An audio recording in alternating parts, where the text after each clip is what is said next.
Hello বন্ধুরা, সবাই কেমন আছো? আশা করছি সবাই তোমরা খুব ভালো আছো, সুস্থ আছো।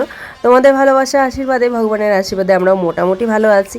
খুব যে একটা ভালো আছি তা বলবো না, তবে হ্যাঁ খুব বেশি খারাপ আছি তাও নয়। তোমাদের ভালোবাসা আশীর্বাদে মোটামুটি ভালোই আছি এখন। তো তাই ভাবলাম যে চলো আজকে আর একটা ব্লগ দেওয়াই যাক, অনেকদিন থেকে ব্লগ দিতে পারছি না। তো একটু একটু করে যেদিনকে যেরকম সুযোগ সুবিধা হয় সেই হিসেবে একটু করে ব্লগ তোমাদের দেওয়ার চেষ্টা করি। আর তোমরাও বলছিলে যে কোনো যেরকমই হোক না কেন তুমি ব্লগ দাও, মাঝে মাঝে দেখবো। তোমাদের রিকোয়েস্টেই চলে আসলাম আর একদিন। তারপরে জানি না আবারও কবে আসতে পারবো। তো আপাতত আজকের ব্লগটা চলো দেখে নাও, আশা করছি তোমাদের খুব ভালো লাগবে।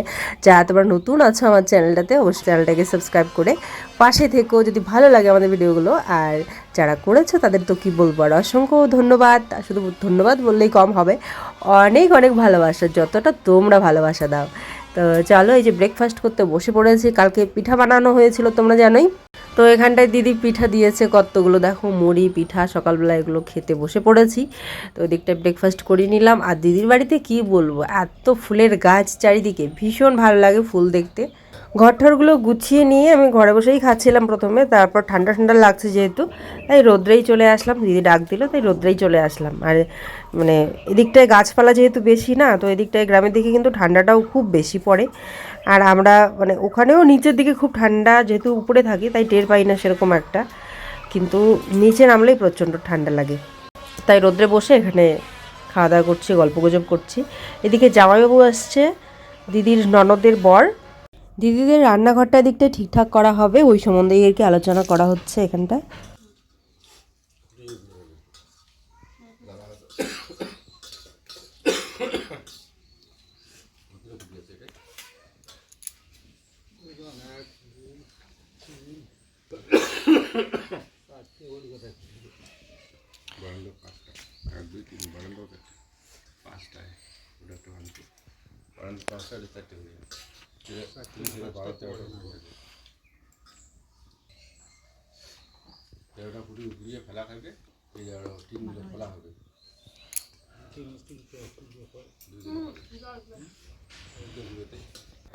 এদিকটা দিদি রান্নাও হয়ে গেছিলো, তাই বসে পড়লাম খেতে। খেয়ে দিয়ে বেরোবো। তো এখানটায় দেখো মাছের তেলের ভাজা, মাছ ভাজা, শাক, সর্ষে ফুলের পকোড়া, তারপরে হচ্ছে ব্রকলি সবজি, এইসব। এই শীতকালটায় যে এত সুন্দর সুন্দর সবজি পাওয়া যায়, মানে কি বলবো, শীতকালের সবজিগুলো সবচেয়ে বেশি ভালো লাগে আমার। শাক সবজি দিয়ে একদম বাজার ভরে যায় এই সময়টা। আমার তো ভীষণ ভালো লাগে কেনাকাটা করতে শাক সবজি। বাজারে গেলে মনে হয় কোনটা নেবো না, এরকম শীতকালের বাজারে গেলে মানে অল্প নেবো ভেবে যাই, কিন্তু প্রচুর শাক সবজি নিয়ে চলে আসি, এরকম আর কি। ভালো লাগে দেখতে, খেতেও, রান্না করতেও, মানে দেখতেও, কিনতেও, সব কিছুই ভালো লাগে। তো যাই হোক আর কি, রান্নাবান্না ভালো হয়েছিল। খাওয়া দাওয়া কমপ্লিট করে এই যে দুই মা আমাদেরকে ছাড়তে যাবে মোড় অবধি, মেজো মা ছোটো মা ব্যাগগুলো একটু নিয়ে যাবে আর কি, তারপরে তো ওদিকে গাড়িতে তুলবো, ওই জন্য আর কি সুবিধা হবে। তাই ওরা আমাদেরকে কিন্তু এগিয়ে দিতে যাচ্ছে। আর সোনুবাবু, তোমাদের এই যে এই জামাটা পূজাতে কিন্তু ওর মাসি দিয়েছিল, খুব নরম শার্টটা তো। আর তাছাড়া হচ্ছে মানে ঠান্ডার দিন ফুল শার্ট ফুল গেঞ্জিগুলো পরানো দরকার পড়ে, তো এইটা কিন্তু খুব পড়ছে, বুঝেছো। তাছাড়া আরামও আছে না প্রচণ্ড। নাহলে যেগুলো কমফোর্টেবল লাগে না সেগুলো কিন্তু যে কোনো জামা কাপড়ও পরতে চায় না। যেটা একমাত্র কমফোর্টেবল লাগবে সেটাও বারবার পরবে, কিন্তু ওর আরামদায়ক হওয়া চাই। তো তার জন্য এই শার্টটা কিন্তু ভীষণ পড়ছে ও। তো ওদের সাফ করে তো মাছ ধরছে রাত্রিবেলা। হ্যাঁ, এই যে মাছগুলো কত বড়, রাত্রিবেলাও লাইট জ্বালায় দেখি। ওই যে মেশিন থাকে যে মাছলা বহুত সময় বাইরে রাখছে, কল করে আসি আর কাঁদে নিয়েছে।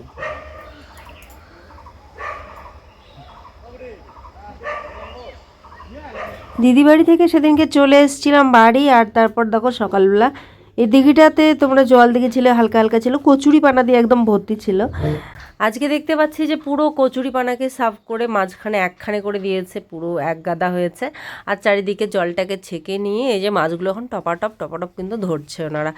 আজকে আমি আর ঝোল টোল করবো না, মাছ ভাজাই থাকবে। আর বাঁধাকপি একটু হালকা করে সবজি করেছি, খুব হালকা পাতলা করে, একটু হালকা ঝোল ঝোল থাকবে, ব্যাস ওই দিয়ে খাওয়া দাওয়া সারবো। পরে কালকে মাছের ঝোল টোল করবো হয়তো। আর মাছগুলো আমি জ্যান্ত মাছ নিলে কী হয় বলো তো, ওই মরবে একটা দুটো করে, ওগুলোকে বানাবো। আমি না মারতে পারি না এরকম আর কি, জ্যান্ত মাছ মারতে পারি না বলে জ্যান্ত মাছ আমি আনিই না। যাই হোক, কি আর করা যাবে, মানে ইচ্ছে করে না আর কি মারতে, এই হলো আমার সমস্যা। তো এখানটায় এই যে দেখো বাঁধাকপি কিন্তু হালকা ঝোল মতো করেছি, বাঁধাকপিগুলো এরকম মোটা মোটা করে কেটেছি, ওই যে চায়নার লোকগুলো যেরকম কাটে না বড় বড় বাঁধাকপি, ঠিক ওরকম টাইপের করে ঝোল করেছি আলু মটরশুঁটি দিয়ে। আর এখানটায় ওই যে মাছের ভাজা, আর তার সাথে এখানটায় কি শাক, পেতো শাক ভাজা। তো দিদি বাড়ি থেকে আমাকে কি কি দিয়েছে দেখো, এই যে চিড়া দিয়েছে, এই যে দিদি চিড়া দিয়েছে, এগুলো দিদি নিজে যে ধান করে সেই ধানের থেকে চিড়া করে দিয়েছে। এটা সোনুর জন্য এই যে ক্রিম রোল ও নিচ্ছিল, মাসিবেলা আমি দিয়েছি ক্রিম রোল নিয়ে দিয়েছে, যে সে দড়ি রশি টাইপের যে সেটা আছে, হ্যাঁ এটা দিয়েছে ওর মাসি ওকে। বাড়ি থেকে শাক টাক দিয়েছে বাবা মা। ছেলেকে আবাকাসে দিয়ে এসেছিলাম, তো ওদেরকে এখন আনতে যেতে হবে, ওদেরকে বলতে ছেলেকেই আনতে যাচ্ছিলাম। তো ছোটো দিদি, এই বাড়ির ছোটো দিদি ও দিয়েছিল আয়ুষকে, তো ওইদিকে আনতে বললো, তো ওইদিকে টোটো করে কিন্তু দুজনকে নিয়ে আসলাম। স্কুটিটার অবস্থা কিন্তু খুবই খারাপ আর কি, এই জন্য নিয়ে আসি না, সাইকেল নিয়ে আসতাম, কিন্তু যেহেতু ওই যে এই বাবুকেও আনতে হবে তাই টোটো করেই চলে আসলাম। আর কি বলো তো, মানে এখানে আনা তো বেশি দিন হলোও না, এখানে আনার আগেই স্কুটির সাইডের অনেকগুলো অংশ পার্ট নেই, কীরকম যেন হয়ে গেছে, একটা কালার ঠালার উঠে গেছে। স্কুটিটা কিন্তু খুবই ভালো, কিন্তু বেশি দিনও কিন্তু হয়নি স্কুটিটা নেওয়ার, এই তো কয়েক বছর হলো, এরকম অবস্থা হয়ে গেছে। যাক, ও আসলে পরে রিপেয়ার করতে হবে, নাহলে সত্যিই খুবই অসুবিধা হয়। যোগাতে তো তবু পাশে যাওয়া যায়, অ্যাবাকাসটা যেহেতু একটু ওদিক দিয়ে যেতে হয়, ঘুরে একটু দূর আছে, তো আর টাইমলি গিয়ে পৌঁছতে হয় না, আবার কি কিছুক্ষণের মধ্যে গিয়ে আবার নিয়ে আসতে হয়, সাইকেল চালিয়ে গেলে খুব কষ্ট হয় আর কি। বিশেষ করে গরমের দিনে, এখন তো তবু ঠান্ডা, গরমের দিনে খুব কষ্ট হয়। তো এটা খুব জরুরি, বিশেষ করে গরমের দিনের জন্য ঠিক করে রাখতেই হবে এটাকে। সোনু বলছিল ওর এটা লাগবে, তো এটা ও নিয়েছে দোকান থেকে, এটা শপিং মল থেকে মনে হয় নেওয়া হয়েছিল। তো বিভিন্ন রঙের আর কি এখানটায় ক্লে আছে, আর বিভিন্ন ধরনের হচ্ছে শেপের, বিভিন্ন ধরনের জিনিসের আকৃতি আর কি, সেগুলো বানানোর জন্য যে টুলসগুলো আছে সেগুলোও আছে, বানানোর জন্য যে টুলসগুলো, তো সেইগুলো আর কি এখানটায় আছে। তো এটাও বলছে এটা লাগবে আমার, ঠিক আছে, খেলাধুলা কিছুক্ষণ করলেও ভালো, টিভি মোবাইলের থেকে দূরে থাকবে আর কি, মোবাইল আর টিভির থেকে খেলাধুলা করা, কোনো কিছু বানানো অ্যাক্টিভিটির মধ্যেই ডুবে থাকাই ভালো বাচ্চাদের। তো তার জন্য আর কি মাঝে মধ্যে এই আবদারগুলো আমি মেটাই। এই যে খুলে গেছে,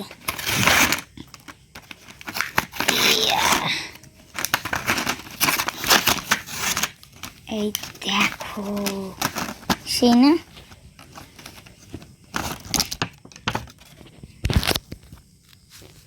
দেখছো। চলো আমি চলে এসেছি এই যে আমার বান্ধবীর কাছে, বান্ধবী যাবে বাড়ি, কোনো প্রোগ্রাম আছে হয়তো, তো তার জন্য চুলটাকে স্ট্রেট করবে, ওর বর আসবে, বরের সঙ্গে যাবে, তো সেই জন্য আর কি আমি এসেছি স্ট্রেটনার নিয়ে নিচে। তো ওর জামা কাপড়গুলো দেখাচ্ছিল, তো ভাবলাম চলো তোমাদের সঙ্গেও শেয়ার করে দিই। 10,000 টাকার শপিং করেছে আমার বান্ধবী, তো তার জন্য এই যে দেখো এখানে দুটো কিন্তু হেভি খুব সুন্দর গর্জিয়াস কুর্তি নিয়েছে, একটা কুর্তি, একটা হচ্ছে এরকম মানে প্লাজো টাইপের, আর এই যে টপ টাইপের একটা, তার সাথে ওড়না, এটাকে কি বলা যায়, কি বলে তোমরাই জানিও কমেন্ট করে এটাকে।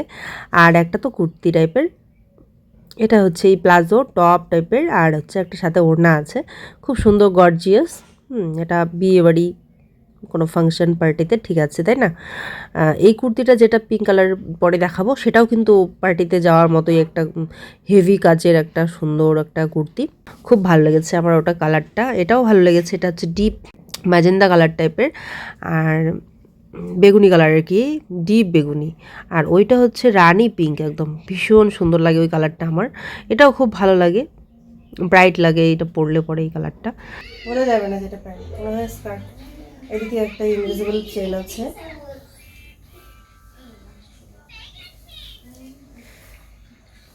খুব সুন্দর হচ্ছে কালারটা, আর তার সাথে এই যে এটা ওড়নাটা সুন্দর না, বেশি মালার মতো হয়ে থাকে গলায়, ও এইরকম একটা বড় বড় করবা।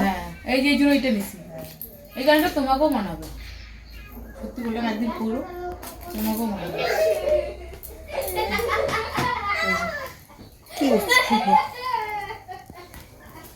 খুব সুন্দর হয়েছে কালারটাও, ডিজাইনটাও, আর তার সাথে এই যে একটা কুর্তি, এইটার কালার, এই কালারটা আমার খুব প্রিয়, এই জন্য মানে তুই একটা এমন করিস, এমন একটা নিস খুলে রেখেছে আমি ভাবছি শাড়ি। হ্যাঁ আমিও তো একটা শাড়ি বুঝি এটা অন্যটাও ভালো লাগে, অন্যটা আবার অন্য দিকে দেখে, ওটা থেকে এটা হলো আলাদা। এটা প্যান্ট কেমন? এই যেটা বোঝাবো এখন এই কুর্তিটার রং ডিজাইন খুব ভালো লেগেছে আমার। যারা কনফিডেন্টলি ক্যারি করতে পারে এরকম স্লিভ, সত্যি ভালো লাগে তাদের, খুব সুন্দর লাগে। তো এটার ওড়নাটাও কিন্তু খুব সুন্দর। দেখো মিডল পয়েন্টে একদম মালার মতো একটা ডিজাইন আছে, দু সাইডে কিন্তু সেটা ওড়নাটা অনেকটাই লম্বা, একদম মাটিতে লেগে যায় দুদিক দিয়ে। তো ভীষণই সুন্দর। এটা আর মালা টালা পরতে হবে না, শুধু বড় বড় একটা কানের পরবে, ব্যাস। এই ধরনের কুর্তিগুলোর সঙ্গে না ওই মতি কুন্দনের সেট যেগুলো হয় আর কি, কুন্দনের সেট, স্টোন থাকবে, কুন্দন থাকবে, ওই টাইপের কানেরগুলোই বেশি ভালো লাগবে। দিদি বলছে প্রোগ্রামের জন্য কানের কিনেছে, তো চলো কানেরটাও তোমাদের দেখিয়ে দিই। তো দেখো এখানে সাউথ ইন্ডিয়ানের যে গলার সেটগুলো হয় ঠিক ওরকম দেখতে গলার সেটগুলো দিদির। আর কানেরটা এই যে কানপাশাটা খুব সুন্দর, এগুলো খুব ভালো লাগবে শাড়ির সঙ্গে। তো চলো ভিডিওটা আর বাড়াচ্ছি না, আজকে এখানেই ব্লগটা শেষ করছি। সবাই তোমরা খুব ভালো থাকবে, সুস্থ থাকবে। দেখা হবে নতুন আর একটা দারুণ ব্লগের সঙ্গে। সেটা কবে সেটা কিন্তু আমি বলতে পারছি না, যাই হোক যবে সম্ভব হবে দিয়ে দেবো, ঠিক আছে? তো আজকে আসছি, টাটা। অসংখ্য ধন্যবাদ ভিডিওটা দেখার জন্য বন্ধুরা, আবার দেখা হচ্ছে পরে, টাটা।